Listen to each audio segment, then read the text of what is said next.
रात काफी हो चुकी थी, लेकिन अंकित की आंखों से नींद कोसों दूर थी। इसलिए वो मोबाइल में यूट्यूब के वीडियो स्क्रॉल करके देख रहा था, लेकिन उसके मन लायक कोई वीडियो उसे दिख ही नहीं रहा था। इतने सारे यूट्यूब चैनल्स हैं, लेकिन किसी चैनल पर मन लायक कुछ है ही नहीं। स्क्रॉल करते करते अचानक उसकी नजर एक अजीब से चैनल पर गई। उस चैनल का नाम था चुड़ैल चैनल। उस नाम को पढ़कर उसकी हंसी छूट गई। चुड़ैल चैनल? ये कैसा नाम हुआ? किसी चुड़ैल ने ये चैनल बनाया क्या? उस चैनल के नाम ने अंकित का ध्यान खींच लिया और वो उस पर क्लिक करके उसका वीडियो देखने लगा। वो एक हॉरर वीडियो था। उसकी कहानी बहुत ही डरावनी थी। अंकित को डरावनी कहानी अच्छी लगती थी, इसलिए उसने उसे पूरा देख लिया। लेकिन जैसे ही कहानी खत्म हुई, उसके मोबाइल की स्क्रीन पर एक बहुत ही डरावनी चुड़ैल आई और अजीब से अंदाज में बोला, कहानी देख ली? अच्छी लगी? डर लगा क्या? सुनो, आप इस चैनल को जल्दी से जल्दी सब्सक्राइब कर लेना, नहीं तो मार दूंगी मैं तुम्हें। और हाँ, एक बात और, इस बात को मजाक समझने की भूल मत करना, क्योंकि जिंदगी ना मिलेगी दोबारा। अंकित ने ना जाने कितने सारे YouTube के वीडियो देखे थे, लेकिन इस तरह से किसी ने चैनल को सब्सक्राइब करने को नहीं कहा था। ओ तेरी, ये कौन सा तरीका है चैनल को सब्सक्राइब करवाने का? सब्सक्राइब कर लेना, नहीं तो मार दूंगी। जरूर इस चैनल को बनाने वाला कोई पागल होगा। जा, नहीं कर रहा मैं सब्सक्राइब, जो करना है कर ले। बहरहाल अंकित को अब नींद आने लगी थी। उसने मोबाइल को ऑफ किया और सोने लगा। थोड़ी देर बाद उसे नींद आ गई। वो गहरी नींद में था। बहुत नींद आ रही है तुझे, अब तुझे मैं हमेशा के लिए सुला देती हूँ। ये कहकर वो चुड़ैल उसकी छाती पर चढ़ गई और अपने नुकीले नाखून से उसके सीने को नोचने लगी और सीने से खून की धार बह निकली। उसके बाद चुड़ैल ने अपना मुंह उसके सीने पर लगा दिया और बहते हुए खून को चाटने लगी। कितना स्वादिष्ट होता है मानव रक्त, इसके आगे कुछ भी नहीं। ये कहकर चुड़ैल ने एक बार फिर से उसके सीने पर अपने दांत जोर से गड़ा दिए। अंकित एक बार फिर से चीख पड़ा। अचानक से अंकित की आंखें खुल जाती हैं। वो हड़बड़ा कर उठ जाता है। उसकी सांसें तेज तेज चल रही होती हैं। उसके दिल की धड़कनें इतनी तेज होती हैं कि आसानी से सुनाई पड़ रही होती हैं। ये सब एक सपना था। मैं तो बिल्कुल ठीक हूँ। वो चुड़ैल उसे मैं सपने में देख रहा था। ये सब सोचकर अंकित की जान में जान आई। हालांकि उसका गला सूख रहा था, इसलिए वो अपने बिस्तर से उठा और फ्रिज के पास गया। उसने फ्रिज का दरवाजा खोला और पानी की बोतल निकाली और एक ही सांस में पूरी की पूरी बोतल खाली कर दी। फिर उसने खाली बोतल फ्रिज में ही रख दिया और जैसे ही उसने फ्रिज का डोर बंद किया, उसके कानों में एक आवाज सुनाई दी। कहानी देख ली? अच्छी लगी? डर लगा क्या?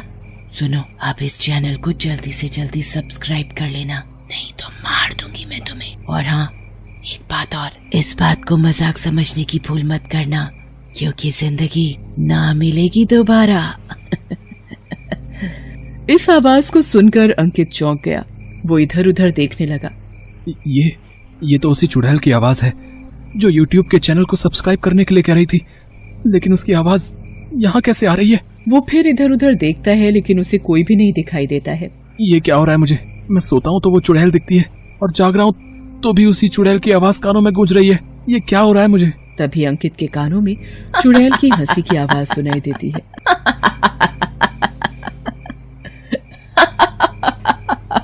और इस बार उसने देखा कि वो चुड़ैल उसके फ्रिज के ऊपर बैठी हुई है। चुड़ैल, बचाओ मुझे, बचाओ। तुझे कहा था ना, मैंने कहा था ना कि मेरा चैनल सब्सक्राइब करो, नहीं तो मार दूंगी मैं तुझे। बोल, कहा था ना? कहा था। तो फिर किया क्यों नहीं? गलती हो गई मुझसे, मैं अभी सब्सक्राइब कर लेता हूँ। उसकी बात सुनकर चुड़ैल फिर से हंसने लगी और उसे जोरदार लात मारी और कहा, मैंने कहा था ना, जिंदगी ना मिलेगी दोबारा। उसके बाद वो चुड़ैल उसके ऊपर कूद गई और पल में ही उसके शरीर के टुकड़े टुकड़े कर दिए। धीरे धीरे ऐसी घटनाएं उस शहर में हर उस शख्स के साथ होने लगी जो वो चैनल देखता तो जरूर, लेकिन उसे सब्सक्राइब नहीं करता।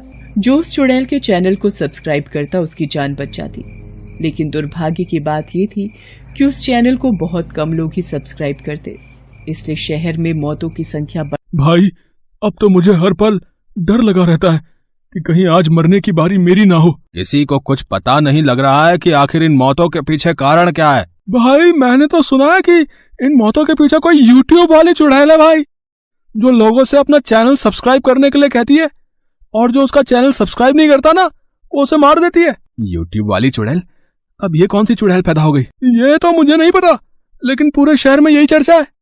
लेकिन वो यूट्यूब वाली चुड़ैल लोगों को मार क्यों रही है? लोगों में उस चुड़ैल की दहशत इतनी बढ़ गई कि लोगों ने यूट्यूब पर वीडियो देखना बहुत ही कम कर दिया।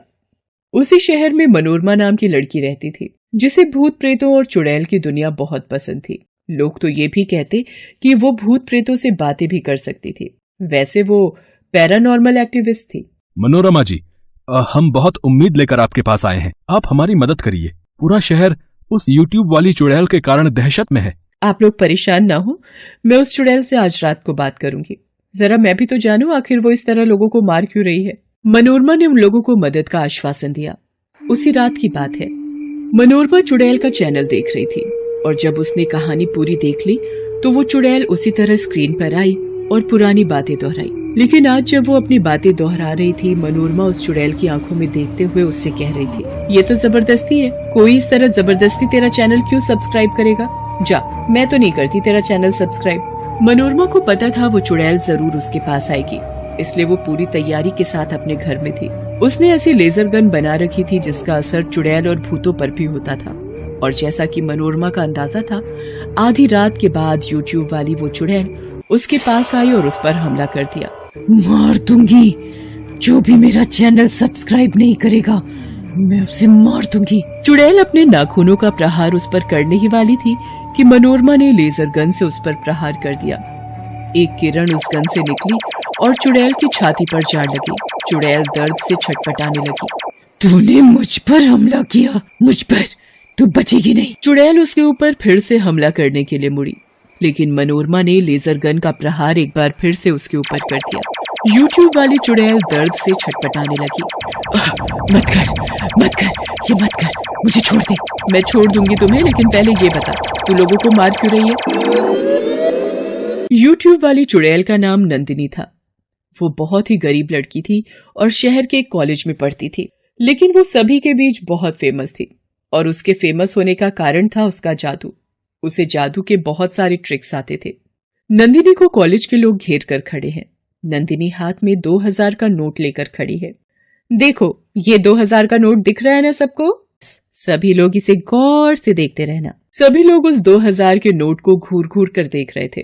तभी नंदिनी ने अपनी मुट्ठी बंद की और मुट्ठी के ऊपर जोर से फूंका, और इस बार जब उसने मुट्ठी खोली तो उसके हाथों में एक बहुत महंगा सा मोबाइल था। ओह माय गॉड, ये मोबाइल कहाँ से आ गया? जादू से। सभी लोग नंदिनी के जादू को देखकर शॉक्ड रह गए। नंदिनी के जादू का उसका पूरा कॉलेज लोहा मानता था। ये देखकर नंदिनी के कुछ दोस्तों ने उसे अपना यूट्यूब चैनल खोलने की सलाह दी, ताकि उसका जादू सिर्फ कॉलेज के कैंपस तक ही सीमित न रह जाए, बल्कि पूरी दुनिया में फैले। ठीक है दोस्तों, तुम लोग कह रहे हो तो मैं अपना चैनल शुरू कर देती हूँ, लेकिन तुम लोग मेरा साथ कभी छोड़ना मत। नंदिनी ने अपना चैनल शुरू कर दिया। कुछ ही दिनों में उसका चैनल सुपरहिट हो गया। वो जो कुछ भी अपने चैनल पर दिखाती वो सब वायरल हो जाता। धीरे धीरे उसके कई मिलियन सब्सक्राइबर हो गए। उसका काफी नाम हो गया और साथ साथ पैसे भी आ गए। ये सब उसी के कॉलेज के उसके कुछ दोस्तों समीर, गगन, आकांक्षा और प्रीति को पसंद नहीं आया। आजकल उस नंदिनी के पांव तो जमीन पर ही नहीं पड़ते। खुद को तो बहुत ही बड़ी सेलिब्रिटी समझने लगी है। सेलिब्रिटी माई फुट, उसके जैसे कितने आए और कितने चले गए। ये यूट्यूब भी ना बकवास चीज है। उस 2 टके की लड़की को स्टार बना दिया। अरे उससे कहीं अच्छी तो मेरे घर की नौकरानी है। उन लोगों की जलन इतनी बढ़ गई कि वे लोग उसके यूट्यूब चैनल के बारे में झूठी झूठी अफवाहें फैलाने लगे और उसे बदनाम करने लगे। वो ये कहने लगे कि ये लड़की डायन है और जादू के माध्यम से लोगों के दिमाग पर कब्जा कर लेती है। अफवाहों का जोर चल निकला और लोग उसके चैनल को अनसब्सक्राइब करने लगे। और एक दिन ऐसा आया कि उसके पास एक भी सब्सक्राइबर नहीं बचा और वो डिप्रेशन में चली गई। और एक दिन कॉलेज की बिल्डिंग से कूदकर उसने आत्महत्या कर दी। तुम्हारे दोस्तों ने तुम्हारे साथ गलत किया तो उसकी सजा तुम पूरे शहर को क्यों दे रही हो? और ये करके तो तुम अपने दोस्तों की बातों को ही सही साबित कर रही हो। देखो, ये सब छोड़ दो मैं वादा करती हूँ कि मैं तुम्हारे सारे उन दोस्तों को सजा दिलवाऊंगी जो दोस्त नहीं दुश्मन थे। मनोरमा की बात सुनकर नंदिनी वहां से चली गई। मनोरमा ने उसके सारे दोस्तों के खिलाफ पुलिस में रिपोर्ट लिखवाई।